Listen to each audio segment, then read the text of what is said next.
এই মেডিকেল শপে ছেলেটি এসে প্রেসক্রিপশন দেখালে বলে কি এই ওষুধ আপনাকে দিতে পারবো না। তখন বলে কি যে কেন দিতে পারবেন না, তখন বলে এটা অনেক প্রাইস আর আপনাকে দেওয়া যাবে না।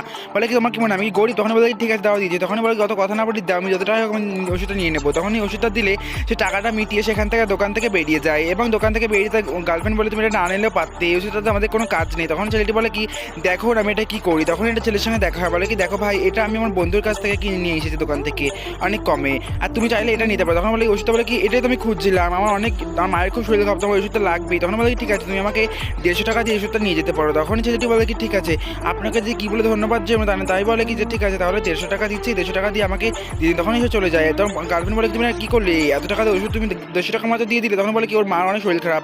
আসলে আমি যখন হসপিটাল থেকে বাড়ি এসেছিলাম তখনই এই ছেলেটি সবার কাছে ফোন করে টাকা ধার চাইছিল, কিন্তু কেউ টাকা দিচ্ছিল না। তাই বাধ্য হয়ে আমি ডক্টরের সঙ্গে কথা বলে এই প্রেসক্রিপশনটা নিয়েছি, ওষুধটা কিনে দিয়েছি, ওর মায়ের অনেক উপকার হবে। তো বন্ধুরা এই ছেলেটির জন্য ভিডিওতে একটা অবশ্যই